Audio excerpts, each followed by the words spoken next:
नमस्कार, मैं गरिमा सिंह। भारत एक्सप्रेस पर हम लेकर आए हैं सत्य, एक ऐसा कार्यक्रम जिसमें कैमरा, रिपोर्टर और राइटर सब सत्य का संधान करेंगे, क्योंकि सत्य देखना और दिखाना बेहद जरूरी है। सत्य को आवाज देना और ज्यादा जरूरी है। सत्य में आपको पूरा देश दिखेगा, घटनाएं दिखेंगी, ग्राउंड रिपोर्ट्स दिखेंगी और इन सब के पीछे का वो कड़वा सत्य भी आपको नजर आएगा, जो अक्सर या तो हम देख नहीं पाते या दिखाने का साहस नहीं होता।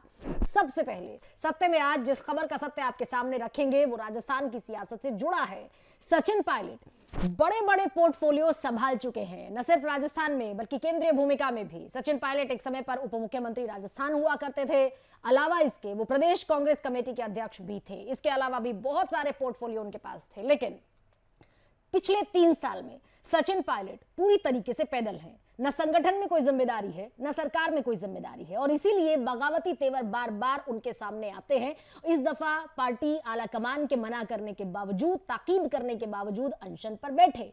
सबसे दिलचस्प ये रहा कि जिस जगह अनशन किया गया वहां न सोनिया गांधी की तस्वीर थी, न राहुल गांधी की तस्वीर थी। महात्मा गांधी की तस्वीर पीछे बैनर पर लगी हुई थी। और इसीलिए अब राजस्थान की सियासत का यक्ष प्रश्न ये है कि क्या कांग्रेस से सचिन पायलट के रास्ते अब अलग होने वाले हैं।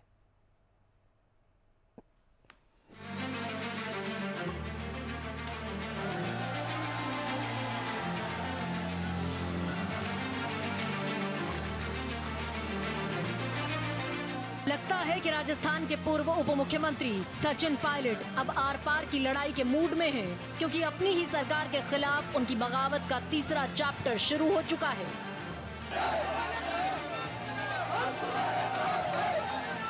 सचिन पायलट जयपुर में गहलोत सरकार के खिलाफ अनशन पर बैठे और उसके बाद आरोपों की झड़ी लगा ली। और अब जब हम सरकार में हैं और 4 साल से ज्यादा का समय बीत गया, मैं उम्मीद करता था अब तक कार्रवाई होगी, लेकिन कार्रवाई हुई नहीं। इसलिए आज मैंने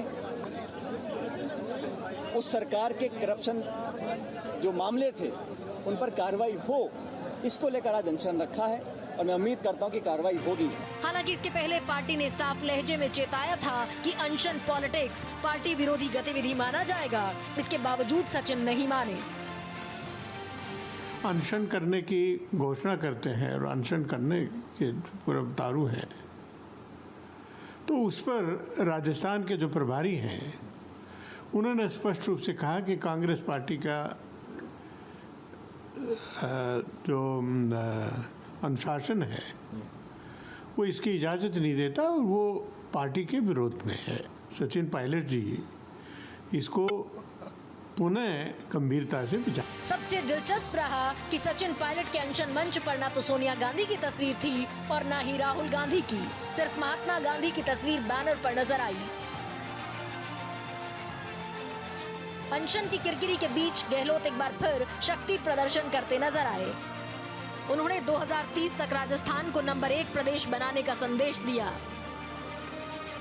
दरअसल सचिन पायलट और गहलोत की अदावत किसी से छिपी नहीं। पायलट इस बार भी राजस्थान की पूर्व मुख्यमंत्री वसुंधरा राजे के भ्रष्टाचार के बहाने गहलोत से दो हाथ करना चाहते हैं। यही वजह है कि बीजेपी इस पर गदगद है और सिर्फ फुटअव्वल में अपना सियासी फायदा देख रही है। ये खुली चुनौती है आलाकमान को।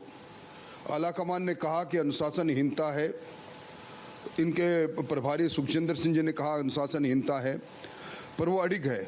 मैं समझता हूं कि उनका ये अनशन इस कांग्रेस के ताबूत में आखिरी कील होगा, क्योंकि अब कांग्रेस विघटन की ओर आगे बढ़ चुकी है।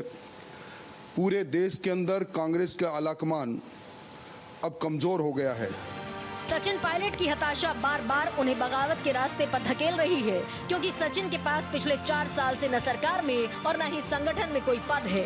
गहलोत सचिन पायलट को खुलेआम गद्दार कहते हैं और आला कमान भी गहलोत के कद के सामने नतमस्तक है। ऐसे में सचिन क्या पार्टी छोड़ देंगे? यही राजस्थान की सियासत का यक्ष प्रश्न है, जिसके जवाब के लिए अभी इंतजार करना होगा। Bureau report, Bharat express.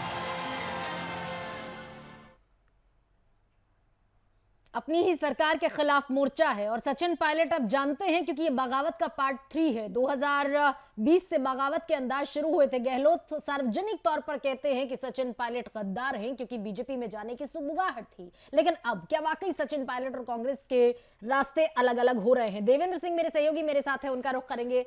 ज्यादा बेहतर सियासी सत्य वो हम तक पहुंचा पाएंगे। देवेंद्र, बस सीधा प्रश्न मेरा यही है क्या ये अंतिम बगावत है और क्या इसके बाद रास्तों के अलग होने की सुबुगाहट है?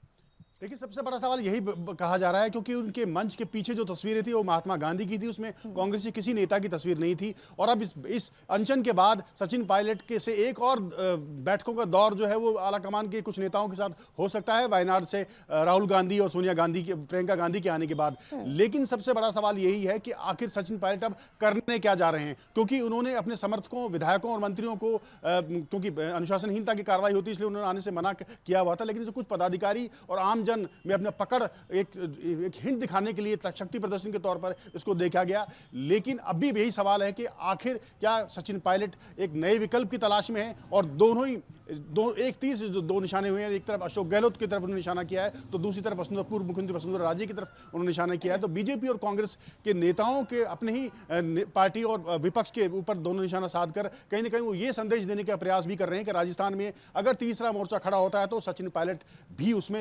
उनका अहम रोल हो सकता है, या सचिन पायलट का मूवमेंट अगला क्या हो सकता है उसको भी एक साफ तौर पर संकेत दिखाई दे रहे हैं। बिल्कुल, इधर सचिन पायलट का अनशन है, लेकिन कांग्रेस की टेंशन है। दूसरा, 2018 की जीत का रिवॉर्ड नहीं मिला सचिन पायलट को, वो उन्हें हमेशा से लगता रहा। बीच में भी जब राष्ट्रीय अध्यक्ष बनने की बारी आई अशोक गहलोत की, और ये सुगबुगाहट तेज हुई कि सचिन पायलट हो सकता है मुख्यमंत्री बन सकते हैं, लेकिन अशोक गहलोत ने विड्रॉ किया खुद को और फिर से उनकी सारी संभावनाएं खारिज हो गई। तो वहीं से दरअसल ये बगावत फूटती है, वहीं से ये हताशा फूटती है। खैर, बहुत बहुत धन्यवाद देवेंद्र आपका ये सत्य हमारे दर्शकों तक पहुंचाने के लिए।